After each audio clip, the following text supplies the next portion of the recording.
बहुत समय पहले की बात है। गंगावती नगर के महाराज शिकार को निकले। शिकार की तलाश में सुबह से शाम हो गई। तभी अचानक उनकी नज़र एक जंगली सूअर पर पड़ी। महाराज ने घोड़े को ऐड लगाई और सूअर का पीछा करने लगे। कुछ ही देर में सूरज छिप गया और घना अंधेरा छाने लगा। सूअर पत्तों की आड़ में खो गया। महाराज ने अपने आसपास देखा, उनके निकट कोई सैनिक ना था। शिकार की धुन में वे स्वयं जंगल में अकेले निकल आए थे। महाराज को शीघ्र ही भूख प्यास सताने लगी। सर्दियों का मौसम था। कुछ ही दूरी पर आग जलती हुई दिखाई दी। एक औरत आग सेक रही थी। उसने महाराज को नहीं पहचाना और बोली, मुसाफिर हो क्या? भूखे प्यासे भी लगते हो। महाराज ने सिर हिलाकर हामी भरी। उस औरत का नाम नीलम्मा था। वह खाने के लिए थोड़ा सा भात और सब्जी ले आई। भोजन स्वादिष्ट था।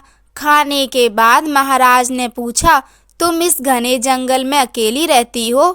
नहीं, मेरे पति भी साथ रहते हैं। वह अभी बाजार गए हैं, नीलम्मा ने उत्तर दिया।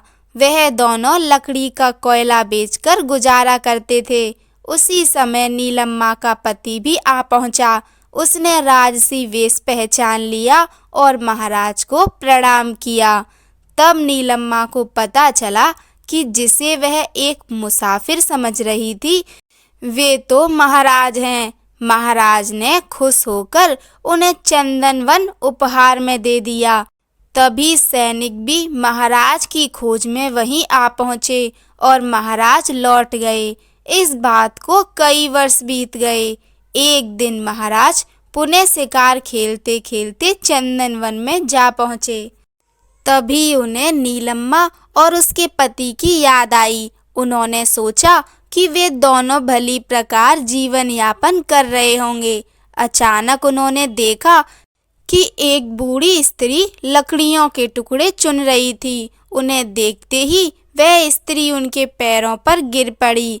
महाराज नीलम्मा की दीन दशा को देखकर चौंक गए और पूछा, क्या तुम्हारा पति तुम्हें छोड़ गया है?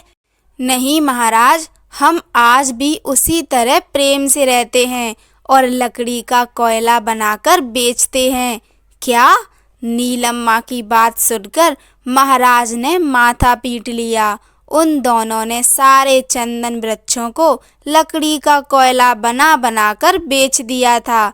महाराज ने नीलम्मा के पति को लकड़ी का एक टुकड़ा देकर कहा, जरा इसे बाजार में बेचाओ।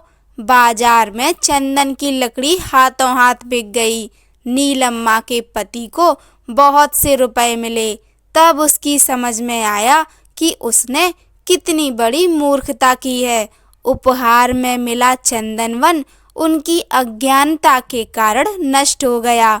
मूर्ख व्यक्ति कीमती और मूल्यवान वस्तु को भी अपनी लापरवाही से दो कौड़ी का बना देता है। कहानी सुनने के लिए आप सभी का धन्यवाद। जय श्री राम।